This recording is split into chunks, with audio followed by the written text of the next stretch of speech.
سبب در این روز جمع آمدنمون از همین عبارت است که ما با مقصد آموختن و پهن نمودن تجربه پیشقدم در همه میدانچه‌های ورزشی ناحیه شاه منصور همین سمینار گذراندنی هستیم.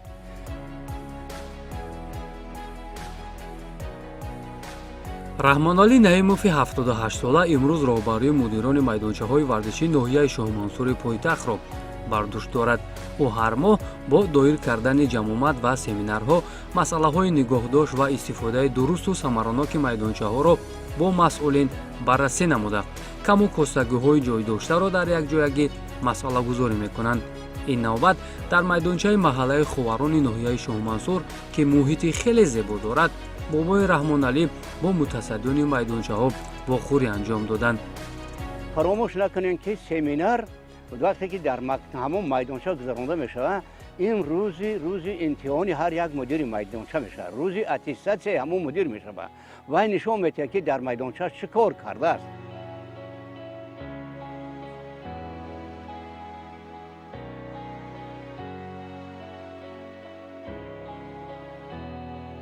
وقتی که در میدانچه ورزشی سمینار میمونیم، مدیر میدانچه به خاطری که در میدانچه‌اش همون مهمانا، همکارا و دیگر آدمایی که میآیند یگان کمبودی نیاوند، تمام همون وقت صرف کرده برای آبادانی میدانچه صرف میکنند.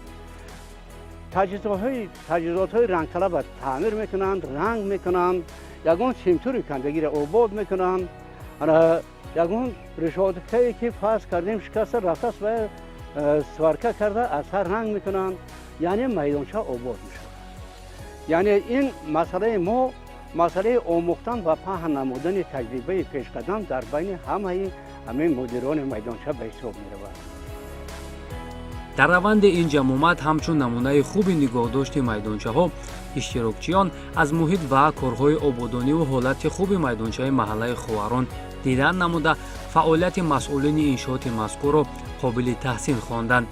сабзкории атрофи майдонча ва чамани он воқеан аз масъулиятшиносии мудири он дарак медиҳад. албатта ташаббуси Раҳмоналӣ Наимов метавонад дар самти нигоҳдошт ва истифодаи дурусту самароноки иншооти мазкур мусоидати фаъол намояд ва ба ҳамин восита майдончаҳо метавонанд солиёни зиёд ба насли наврас хизмат кунанд.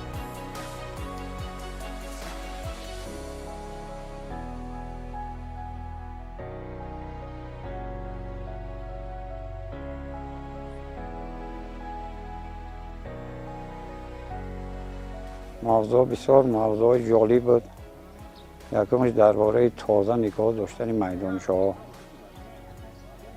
استفاده بردن قواهای برق، درباره شامل نشدن بچه‌ها، ورزشگرها و بچه‌های میدانچه‌های محله، حزب حرکت‌های اکستریمیسم و تروریسم بسیار خوب گذشت.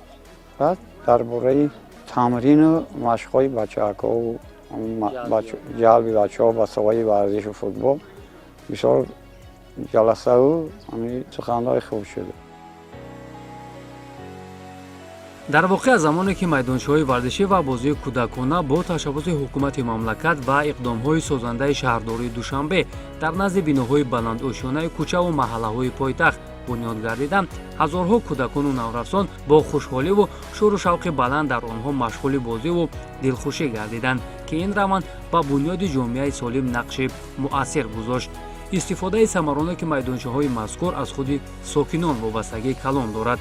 дар баробари оне ки кӯдакону наврасон ба бозии футбол машғул мешаванд, ҳамзамон дар атрофи майдончаҳо таҷҳизоти варзишӣ насб шудааст, ки сокинон метавонанд ҷиҳати обутоб додани бадани худ аз онҳо истифода баранд. дар ҷамъомад ҳамзамон каму костагиҳои ҷойдошта мавриди таҳлил қарор гирифта, аз масъулин даъват ба амал оварда шуд, ки барои ислоҳи он бетараф набошанд. در قطار همه موافقت‌ها با ما بعض کمبودی‌های جدی هم نیز داریم. وقتی که دیگر مدیرای خبرو میآیند این میدانچه را میبینن، کار این مدیر را میبینن، کوشش میکنن که باید در همون میدانچهشون همین خیل آبادانی رو جاری کنن. مخصوصا من همین قید کردنی هستم که همین مرده که مدیر میدانچه اکای اقبال شو، همه درختایی که در همینجا میبینیم در این موضع آب نیست. همین رو آب کشیده قطعی سبز کرده است. ما مردم را تحقیق کردیم که شما آب دارین که در میدانچه‌تون درخت ندارین. همین کار کردن ممکن برای چی شما تشکیل نمیکنید؟ شاید که همین کاری ما یا تکانی بچه برای همون مردم ایقاف‌های آبادانی میدانچه‌شون شوند. ما قریب که هر ماه یک مرتبه یا دو مرتبه تمام میدانچه‌های ورزشی ناحیه شامسو رو دیده میبریم و کمبودهای در شده را با همان مدیر میدانچه میرسونیم و در حجم یک چند صحیفه معلوماتنامه نوشته به دیرکتور مؤسسه دولتی ریاست کار با مکتب‌ها و انشاءات ورزشی شهر دوشنبه پیشنهاد میکنیم و در حالت همون میدانچه‌ها میگیریم.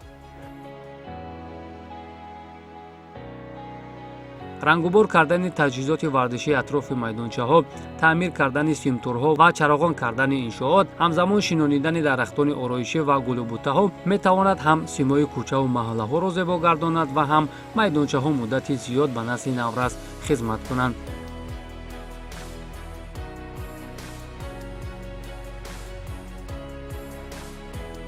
майдончаҳои мо рӯз то рӯз обод шидесай, дигаргун шидесай. خیلی ما از همین بابای حاجی رحمانعلی خیلی شدیم که همین مثال سمینارها میگذرونه. ما خیلی آبادی کردیم، خیلی زور فهمیدیم. از روزی که همین میدانچه‌های ما آباد شد، میدانچه‌های همه طرف پدر مادرها خیلی خرسندن که فرزندای ما میروند مثال بازی میکنن، خوشبخت خرسندی میکنن. خیلی خرسند فرزندامون. رحمت به امو رئیس شهر محترم رستم امامعلی ما تمام ساکنان همین شهر محله التماس میکنیم که همین میدانچه‌ای که ما مهنت میکنیم همین را مثال توزه و آباد نگاه بدارن، فرزنداشون نصیحت کنن که همین بازی رفتن مثال میدانچه خیلی توزگی را رعایت کنن. امروز در ناحیه شامنصور ما اول 20 میدانچه ورزشی داشتیم. در نتیجه همین ساختن بناهای بلند آشانه یک چند تا همین کوچاندن، بعضی هاشون در دیگر جا حالی ساخته سازند که در عرفه انجام یابیان. ساختمان همون میدانچه ها حاضر 16 میدانچه ورزشی داریم. 16 میدانچه ورزشی داریم. همه میدانچه های ورزشی را هر دایم ما نظارت میکنیم، همشون در حالت خوب قرار دارند. با وجود این مؤسسه دولتی ریاست کار با مکتب‌ها و انشاءات ورزشی در تحت راهبری دیرکتور و علاءالدین عوض ما را وظیفه‌دار کردند که نه بلکه میدانچه‌های ورزشی تابع مؤسسه دولتی ریاست کار با مکتب‌ها، بلکه میدانچه‌های ورزشی که به ناحیه شامسور تعلق دارند ناحیه‌ای را ما دیده می‌بریم و کمبودی‌های آنها را سری وقت برطرف می‌کنیم.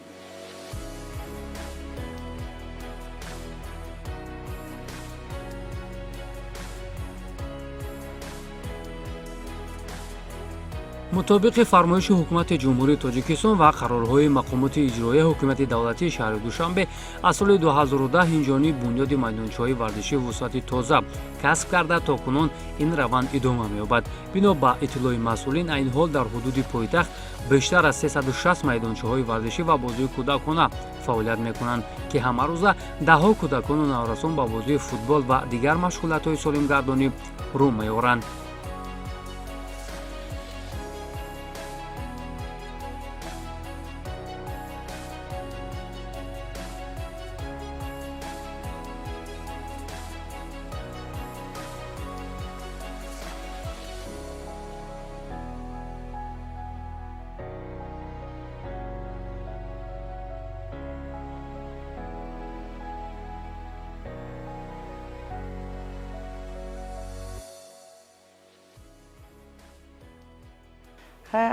حسابی سمینار چی گفتنیم بسیار چیز می آموزیم، بسیار چیزا را میگم. مقصد که تعمیر کردن در کار، یک جورا نگاه بین کردن در کار.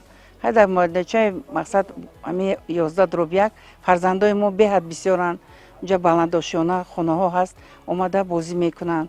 کلان سالان باشد اومده با فوتبال بازی میکنن. رحمت به حکومت شهر که همین چیز با ما با فرزندان ما مهیا کرد. ما منت داریم. از وقتی که همین میدانچه در نزد خانه‌های ما تشکیل شد، در این مدت از همین مبین محله خودمون دسته ها تشکیل کرده در بسیار مسابقه ها اشتراک کردن فرزندای ما. برای ما خیلی بهت خرسندیم. مادران همه همسایه ها همه ما راضیم از همین تشکیل کردگان. فقط چیکار کنیم برای نگاه داشتن؟ فقط برای نگاه داشتن چیکار میکنیم؟ نگاه میکنیم، فرزندامون رو نصیحت میکنیم که مقصد آبادی کنن، همین وای نکننده، تشکیلی وای کننده، همین نگاه بین کنن. اگر توجه کنیم بنیاد با استفاده قرار دادن майдончаҳои мазкур ба ҳусни пойтахт ки симои асосии давлат ба ҳисоб меравад зебогии дигар зам мекунад. бинобар ин тозаи озода нигоҳ доштани ин маконҳои солимгардонӣ бояд дар сатҳи даркорӣ ба роҳ монда шавад. баробари пайдо шудани майдончаҳои варзишӣ садҳо кӯдакони наврасон ба бозии футбол рӯ оварда мусобиқаҳои зиёд низ ташкилу роҳандозӣ шуданд. чизи муҳими дигар ин аст ки қариб дар ҳама шаҳраку маҳаллаҳои шаҳри душанбе аз ҳисоби наврасони биноҳои истиқоматӣ дастаҳои футбол таъсис дода шудааст.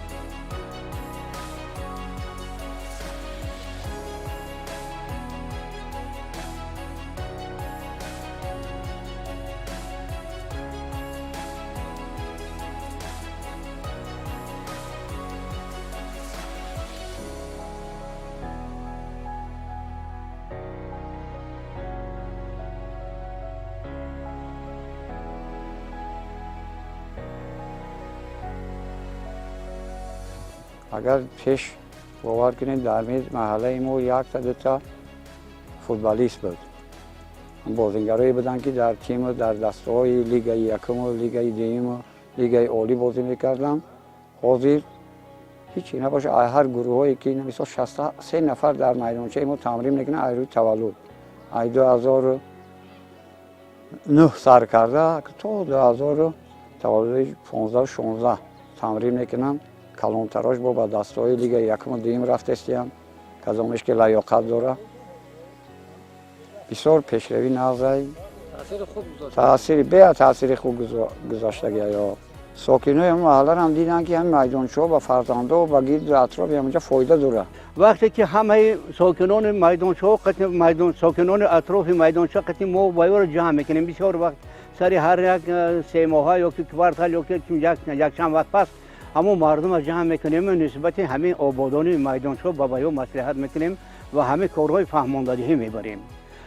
نتیجه همین است که همونا در یک جای با مدیر میدانچه از یک گریبان سر برآورده قفای آبادانی میدانچه میشوند و به فرزندانشون مصلحت میکنند که شرم همون میدانچه را همچون خانه خودتون ایجاد کنین و همون اشیا و تجهیزات های میدانچه همچون مالکیت شخصیتون مناسبت کنین که هر روز برای ما همین خیلی میدانچه ساختن همه چی هم. اگر ما همین میدانچه را هممون از یک گریبان سر برآورده و همین میدانچه را نگاه بکنیم، میدانچه‌ای که 10 سال عمر داره و 100 سال برای مردم خدمت میکنه. тавре медонем сол аз сол таваҷҷӯҳи насли наврас ба варзиш беҳтару хубтар гардидааст ва маҳз ҳамин майдончаҳои варзишӣ метавонад дар амалӣ кардани ҳадафҳои судманд махсусан солимгардонии ҷомеа нақши калидӣ дошта бошад. албатта ташаббуси масъулини нигоҳдошти майдончаҳои варзиши ноҳияи шоҳмансури пойтахт метавонад дар самти нигоҳдошт ва истифодаи дурусту самароноки иншооти мазкур мусоидати фаъол кунад.